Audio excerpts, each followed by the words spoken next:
Hi guys, welcome back to the channel. In this video, you're going to learn how I approached my post-contest diet, because when you diet down for what was over 6 months, get down to essential levels of body fat, you're in an unsustainable and unhealthy position.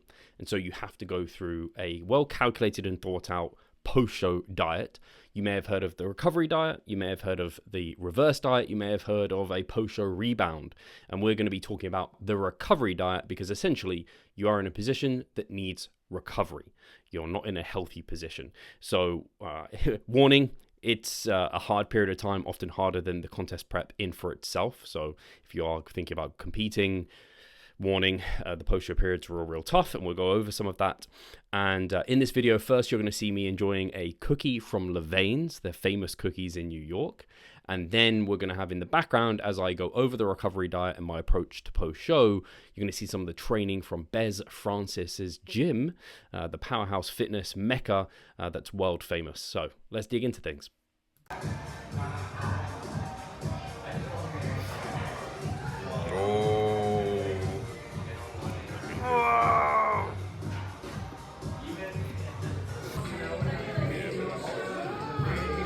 First bite, Levains Cookie, chocolate chip walnut. How's that, man? Yeah.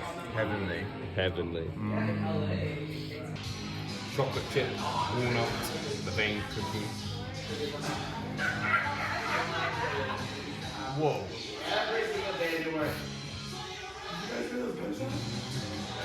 Nice. So first of all, let's talk about the goal of the recovery diet. We are recovering physiology, so we're at an unhealthy level of body fat. That means that our energy levels are really low, our hormone production is really low, our sleep isn't very good, our mood isn't very good, we have high food focus, we have lots of diet fatigue in general going into things. Then obviously like our muscle mass, strength, performance in the gym, some of that could also be within this too. Then we have psychological recovery. So you are probably eating in a disordered way because you need to have that kind of hyper-focused structure and routine where you're tracking almost everything that goes into your body. So you're kind of having some psychological recovery from that perspective, and then also like constantly checking yourself, how you look, how lean you are, your body checking all the time, probably not the most healthy practice. So we're looking to recover that. They're kind of part of the recovery diet, of course, will be influenced by it. And then also like social recovery. You haven't been eating out probably for an extended period of time. You've probably been saying no to various social occasions. So you're going to recover some of your social life too. And this is recovered by bringing up body fat, but there's also a time component to this recovery as well.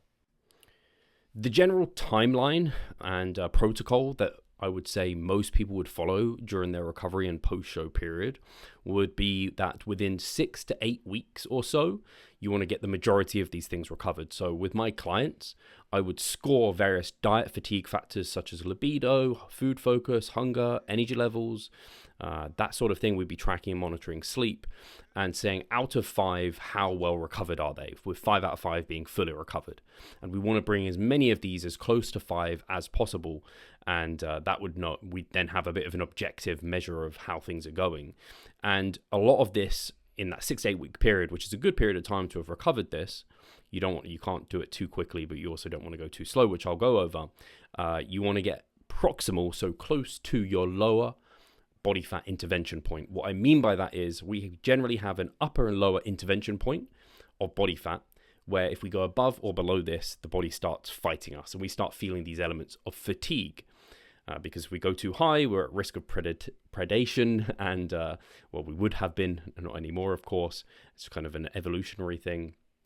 And so it just doesn't make sense for us to get fatter. It's also unhealthy. You'll start feeling the effects of that. Similarly, when you're getting down to essential levels of body fat, if you keep losing body fat, you're just going to be less able to function and live, because we need a level of body fat to survive. So the body starts fighting us pretty hard at these intervention points. You want to get to your lower end, because if you can get close to this, 1, you're going to be recovered, but 2, you're also going to buy yourself plenty of time to then gain for, where we won't have to cut down again to get close to a level of leanness that we desire, but also to be competitive if you are a competitor. So some common mistakes, 2 main. 1, going too fast. 2, going too slow. Much less common, but does happen. So going too fast. At the end of a contest season, when you are that lean, you're primed to gain body fat. Your body is in a position where it's down-regulated many things, up-regulated many things within the body that just puts you in a position to be primed to gain lots of body fat, because the body wants to survive and it needs body fat to be able to do that. So it's very happy to get you back up and easily overshoot where you were before. You have very little leptin, which suppresses appetite, and you have lots of ghrelin coming into the system, and your metabolism is somewhat down-regulated at this point because it's adapted. And so when you start eating more food, the body wants more, and if you aim to eat to satisfaction and fullness, you will overeat very easily.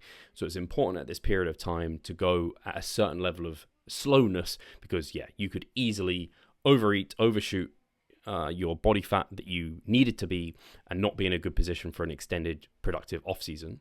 Then 2, again, less common, is going too slow and being too strict.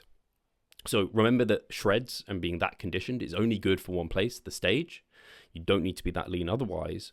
You're just extending the period of time of being unproductive. It was productive when you were trying to step on stage. It was kind of specific to the goal of competing. But now it's for nothing. No reason other than your own vanity, or you're scared to gain the body fat. So you're actually just extending all the negatives of contest prep, which could put you in a really poor position, which is why the reverse, which is much more slow, is not a great choice, and why the kind of post-show rebound, going too fast, is not a great choice. You want to kind of try and find this middle sweet spot, which is the recovery diet, which I said is like a 6 to 8 week period. And in that period of time, I said get to your lower end body fat intervention point. That might be 5 to 10% above your stage weight, as an example. Huge thing to remember here is aim for good, not perfect. Don't let perfection be the enemy of good, because there is no perfect. It's pie in the sky thinking for anything, but particularly in this period of time, it's going to differ person to person for a variety of reasons, like how lean did they get, what category were they in, how do they deal with getting that lean, how hard did they have to push to get there. All those various things come into play, the social life, environment, what's going on. It all makes this something that you have to navigate person to person. And I will also say, as I mentioned at the start, warning, it's a really, really tough time. It does get easier every single time that you go through it. That certainly happened for me. So now I've ran through kind of the goal, the general timeline, protocol, the problems that often occur. I'm going to take you through what mine has so far looked like.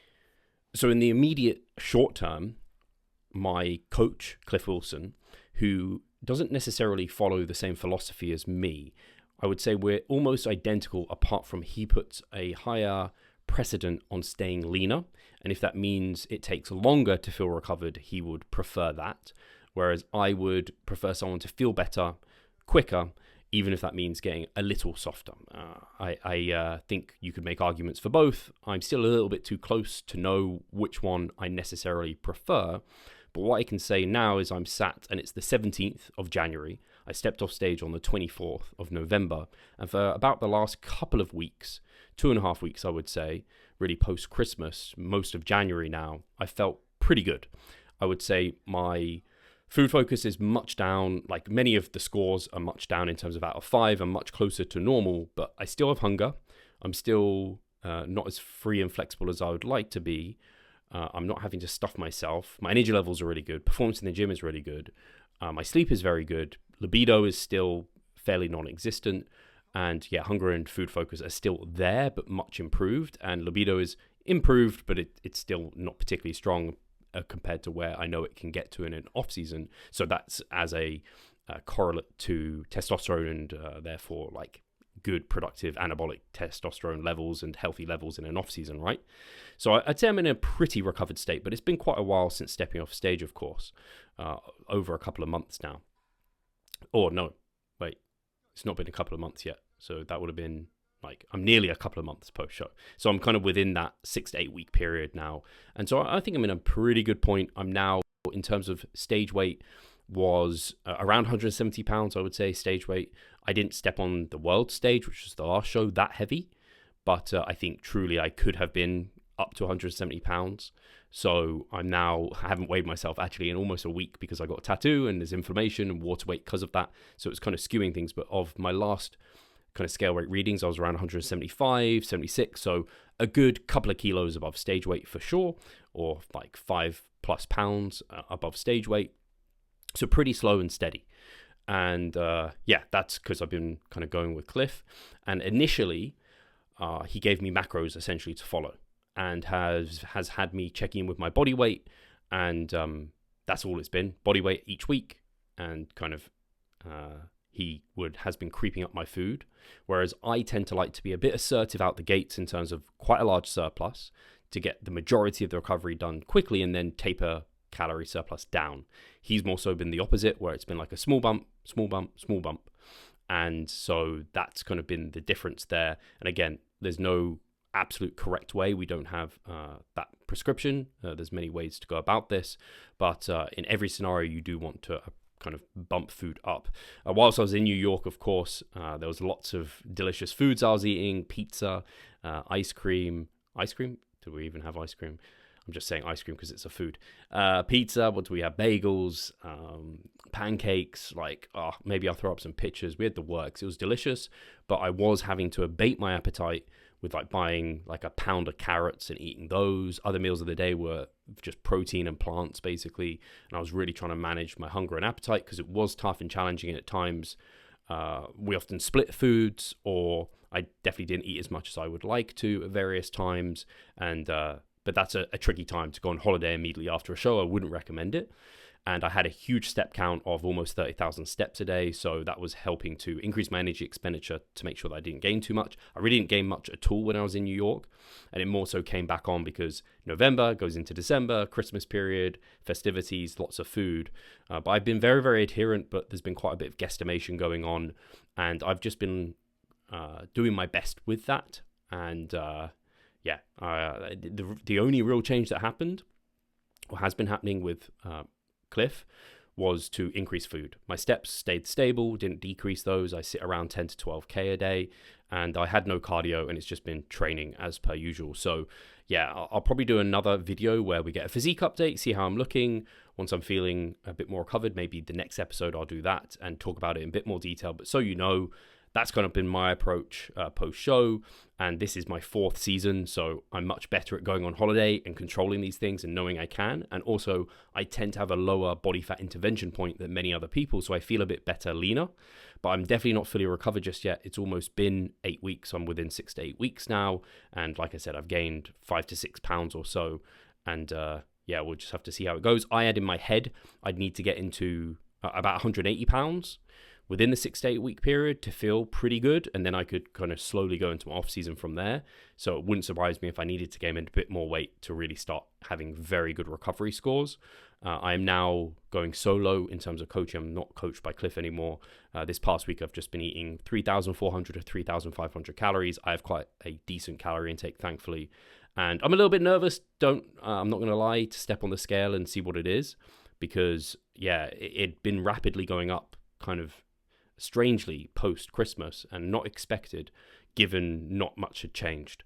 So I'm hoping it's going to kind of calm down, but I'm still trying to remind myself the goal of this phase is recovery. So I could go on for way too long. I'm going to cut this here. Hopefully now you know how to effectively approach your post-show period and to nail your recovery diet and why that's important.